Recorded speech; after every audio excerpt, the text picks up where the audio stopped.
Welcome to Japanese Classroom. This lesson is about the particle o. I will explain when to use it and when not to use it.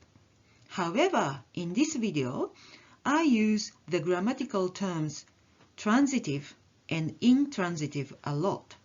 So if you are not familiar with these words, please watch my previous video about these verbs first. The most common usage of o is as the object marker. The word object often confuses people, but in grammar, it simply means the target of the action of the transitive verb. In this sentence, the action of eating is done to sushi, so sushi is the object of the verb eat. However, if you say sushi tastes good, the word tastes is an intransitive verb and it does not have any action. Thus, sushi tastes good does not contain any object. Let's go back to I eat sushi. That in Japanese is sushi o tabemasu. You need to put o after sushi before the verb tabemasu. In English, the object of the sentence is usually placed directly after the verb, like I eat sushi, John wrote a love letter. Here, a love letter can be replaced by the word it. So, the set of three words, a love letter, is the object here. The sentence John handed over the letter looks like it has over between the verb handed and the letter, but hand over is a phrasal verb, so the letter is still an object of the phrasal verb handed over.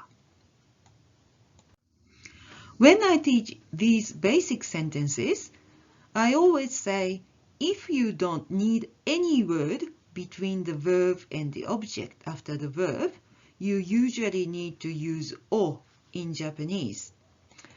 That is, I eat sushi becomes watashi wa sushi o tabemasu. John wrote a love letter is John-san wa love letter o kakimashita. John handed over the letter is John-san wa tegami o watashimashita. So, as a rule of thumb, use o if you don't need any word between the English verb and a word or a phrase after the verb. However, every rule has some exceptions. The most likely cause of these exceptions is when the verb used in the Japanese sentence is not a transitive verb. An object only appears when a transitive verb is used. If there is no transitive verb, there is no object, and there is no o to mark the object. So it is very important to know if a verb is either transitive or intransitive. If you are not sure what transitive and intransitive verbs are, please watch my previous video explaining them. Depending on what Japanese word you use for the English verb, sometimes different particles are preferred. So you really need to remember particles with a verb. Ga is used instead of o when you talk about what you like and what you don't like. I like sushi is sushi ga suki. I love sashimi is sashimi ga daisuki. When you talk about what you don't like, it is the same. I dislike tea is ocha ga kirai. I hate vinegar is su ga daikirai. The next one is not about liking, but ga is also used when you want something. I want wasabi is wasabi ga hoshii. Look at all these Japanese words in red. Suki, daisuki, kirai, daikirai are all na adjectives, and hoshii is an I adjective. If there is no verb, there is no object, so o is not used. Instead, ga is used. I put two more examples here. The English verbs need and understand are transitive verbs in English, but their Japanese equivalent, iru and wakaru, are intransitive verbs, so you don't use o, instead ga is used.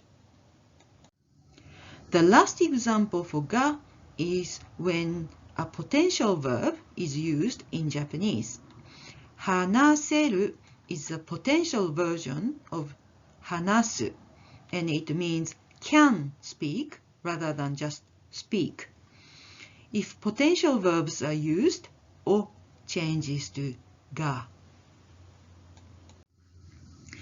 There are times ni is preferred over o. These are the occasions when intransitive verb is used in Japanese for a transitive verb in English. Here, a bike is the object of the verb ride, but Japanese verb norimasu is intransitive, so you can't use o, you need to use ni instead. Ni is often a destination marker, and in order to get on the bike, you need to move. So don't you think using ni here makes sense? I usually teach to ride, to enter, to meet, to answer are ni verbs, because these verbs are used with the particle ni. That is, 店に入る、友達に会う、質問に答える respectively. Just be careful that to meet someone, to talk to, is an intransitive verb, and you say somebody に会う. But if you see someone on the street or in a shop, and if you don't talk to the person, it is a transitive verb, and you can still say somebody を見た. Lastly, I need to mention the verb to become. Become is actually an intransitive verb in English as well. To become describes a change rather than an action, so to become does not take an object. In other words, the word a vet here is something called complement in grammar, not an object. So you don't use o with narimasu. The sentence has to be translated as 獣医になった. It's best if you remember to become is になる rather than just なる. Lastly, I'd better mention the verb 言う, 言います. 言います takes と as its preferred particle. I usually call this と as a quote marker. I said yes is はいと言った. So the rule was, when there is no word between the verb and the phrase after the verb, we use o. Now, I'd better mention some exceptions when we need to use o, even when there is a preposition used after the verb. In JLPT N5 level, these are listen to and wait for. Listen and wait are intransitive verbs in English, but their Japanese equivalent 聞く and 待つ are transitive verbs, so you need o in these cases. I am now going to venture into a little more advanced level. O can be a split of point marker. That is, I left home in Japanese is uchi o deta. This one you might think home is the object, but deru is an intransitive verb, so by right it does not take an object. This o is a split of point marker. The verb deru, deta can be used in a sentence 高校を出た, which means I graduated from high school, and this o shows splitting off from high school. The same sentence can be rephrased as 高校を卒業した. The very last usage of o I am going to talk about in this video is o as a place of passage marker. To go along this road can be この道を行く. To fly in the sky is 空を飛ぶ. To turn the corner is 角を曲がる. Verbs which has the meaning of coming and going are all intransitive verbs. But you can still use o with these verbs to indicate the place of passage. I covered most usage of o in this video. My advice is to try to remember verbs with the matching particle, like in this table. That makes it easier in the long run.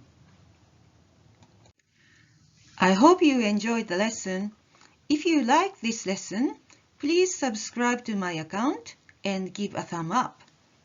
Also, for more useful information, please visit easyjapanese.com.